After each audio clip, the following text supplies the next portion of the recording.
అంతా ఎప్పుడు ఎన్నికలు వస్తాయా, ఎప్పుడు జగనన్నకి ఫ్యాన్ గుర్తుకు ఓటేద్దామా అని ఎదురు చూస్తున్నారనేది రాష్ట్రమంతా జరిగిన సిద్ధం సభలతోనే పూర్తిగా అందరికీ అవగాహన అయింది. ఎందుకంటే ఆ సభల్లో మీరు చూస్తే కార్యకర్తలే కాదు, ప్రజలు కూడా, లబ్ధిదారులు కూడా ఏ విధంగా స్టార్ క్యాంపెయినర్లుగా ప్రతి నియోజకవర్గం నుంచి ఈరోజు లక్షలాది మంది వచ్చి జగనన్నతో మేమున్నాం, మేము మీ వెనుక సిద్ధంగా ఉన్నామని చెబుతుంటే నిజంగా చాలా హ్యాపీగా ఉంది. ఎందుకంటే ప్రజలకి మంచి చేయటం కోసం కష్టాలు అనుభవించి తప్పుడు కేసులు వాళ్ళు బనాయించిన చిరునవ్వుతో ముందుకు వెళ్ళి ఈరోజు ప్రజల ఆశీస్సులతో తిరుగులేని ముఖ్యమంత్రి అయిన జగన్మోహన్ రెడ్డి గారు తాను ముఖ్యమంత్రి అయిన మొదటి రోజు నుంచి ఏ విధంగా తన తండ్రి పేరు నిలబెట్టే విధంగా పరిపాలించారు పారదర్శకంగా అనేది మనం చూసాం. అందుకే ఈరోజు జగన్మోహన్ రెడ్డి గారు నేను మీ కుటుంబానికి మంచి చేశానని నమ్మితేనే నాకు ఓటేయండి అని దమ్మున్న నాయకుడిగా అడగటం జరిగింది. దేశంలో ఏ రాష్ట్రంలో ఏ ముఖ్యమంత్రి కూడా ఇంత దమ్ముగా ఎవరిని అడగలేరని కూడా ఈ సందర్భంగా తెలియజేసుకుంటున్నా. ఎందుకంటే చెప్పాడంటే చేస్తాడంతే, చేశాడు కాబట్టే ఈరోజు ధైర్యంగా అడగగలుగుతున్నారు.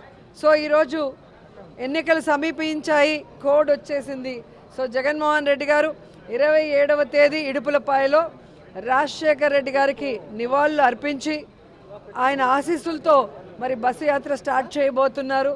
సో ప్రతి నియోజకవర్గంలో కూడా మేమంతా సిద్ధం, మా నియోజకవర్గం సిద్ధం అంటూ లీడర్సు, క్యాండిడేట్సు, ప్రజలు సిద్ధంగా ఉన్నారు. సో తిరుపతి వచ్చే లోపల మరి అందరూ కూడా సిద్ధంగా ఉండటానికి ఈరోజు మీటింగ్ పెట్టుకోవడం జరిగింది.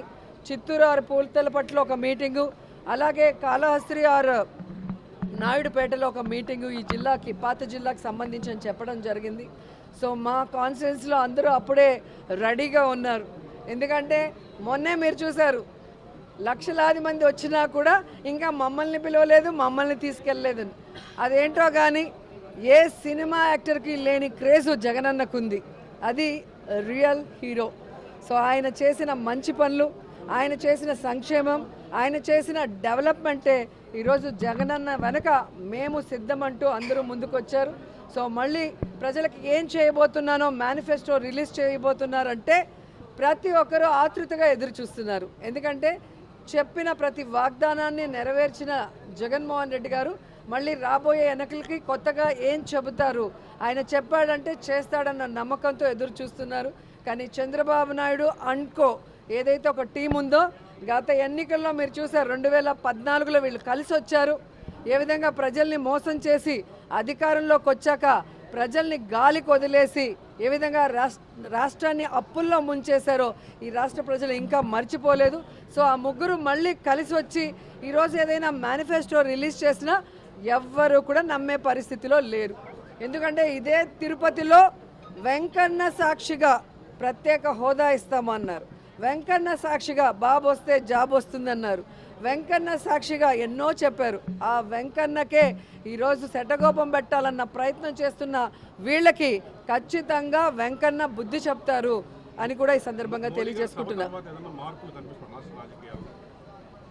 ఎప్పుడైతే తెలుగుదేశం పార్టీ, జనసేన వాళ్ళ అభ్యర్థుల ఫస్ట్ లిస్ట్ రిలీజ్ చేశారో ఆ రోజే రాష్ట్రమంతా మీరు చూశారు వైఎస్ఆర్సీపీ సంబరాలు చేసుకుంది. అంత ఏమంటారో అంత పేలవంగా ఒక candidate list Telugu Desam, Janasena release చేయడం జరిగింది. మొన్న ఈ ముగ్గురు కూటమి ఏదైతే ఉందో, బీజేపీ, తెలుగుదేశం, పవన్ కళ్యాణ్ మీటింగ్ జరిగిందో దాంతో అందరికీ అర్థమైపోయింది 175కి 175 వైఎస్ఆర్ కాంగ్రెస్ పార్టీ రాబోతుంది, మళ్ళీ జగనన్నే ముఖ్యమంత్రి కాబోతున్నారని. ఎందుకంటే ఈరోజు ఈ మీటింగ్కి బీజేపీ వాళ్ళు, జనసేన వాళ్ళు అందరూ కూడా బాయ్కాట్ చేశారు. అండ్ సీనియర్ మోస్ట్ లీడర్స్ ఎవరైతే తెలుగుదేశం పార్టీకి పనిచేశారో వాళ్ళు కూడా ఈరోజు సీట్ల పంపకాల్లో ఎంత దూరంగా ఉన్నారో మీరు చూస్తున్నారు. అంటే వేరే వాళ్ళు సీట్ ఏదైనా మారిస్తే దాన్ని ఎంత పెద్ద తప్పుగా చూపించిన చంద్రబాబు నాయుడు ఈరోజు ఏం సమాధానం చెప్తాడు? ఎన్నో సంవత్సరాలుగా తెలుగుదేశం పార్టీ జెండాను మోసిన వాడికి ఈరోజు సీట్ లేదు. ఎలాంటి వాళ్ళకి సీట్లు ఇచ్చారో మీరు చూస్తున్నారు. ఇక జనసేన గురించి అయితే చెప్పాల్సిన అవసరమే లేదు. 24 సీట్లు అన్నాడు, గాయత్రి మంత్రం అన్నాడు, అశోక చక్రంలో ఊచలు అన్నాడు. ఇప్పుడు 21కి ఇంకా త్రివిక్రమరావు డైలాగ్ రాసిచ్చినట్లేడు, అది చెప్పట్లేదు. ఆ 21లో కూడా దాదాపుగా 11 తెలుగుదేశం పార్టీ వాళ్ళు, మిగతా వాటిలో మెజారిటీ వైఎస్ఆర్ కాంగ్రెస్ నుంచి వెళ్ళిన వాళ్ళే ఉన్నారు. అంటే స్పష్టంగా పవన్ కళ్యాణ్ వెనక ఒక నాయకుడు కూడా లేడు అనేది ఇక్కడ అర్థమవుతుంది. అక్కడ మిగిలిపోయిన చెత్త, ఇక్కడ మిగిలిపోయిన చెత్తని ఏరుకొని క్యాండిడేట్లని అనౌన్స్ చేసుకునే దౌర్భాగ్య పరిస్థితికి రావటం అనేది మనం గమనించాలి.